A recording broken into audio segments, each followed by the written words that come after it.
surah kosor tanjin ngaranna.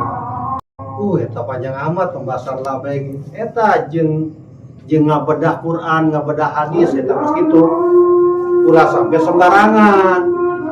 Ngamanan Quran, ngamanan hadis tak geus kitu tak aya kosor ifrad, aya kosor kolam, aya kosor ta'in, ulah sembarangan. Ya karena ilmu alat. Lamun dek jadi montir tukang ngahadian motor teh kan kudu boga alat. Lamun muka kudu make naon?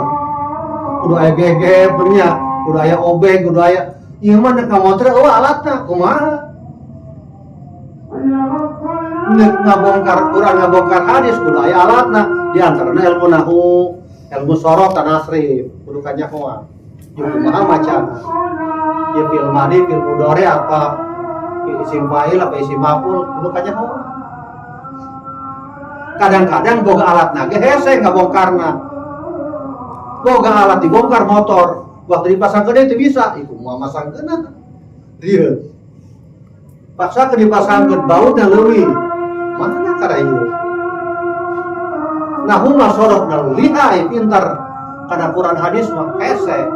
Ulah laka Quran hadis kana kitab bae. Hese. Loba jasa babaturan anu pinter nahu sorokna, pinter ilmu alatna, waktu ngabedah kitab, nyurahkeun kitab, mabok teu bisa. Lamun ngahukuman teh kudu nanya bae, kudu mah ragu-ragu bae cenah. Itu kumaha ieu maksudna, kumaha ieu maksudna. Ieu kos kieu kuduna alat teh jago.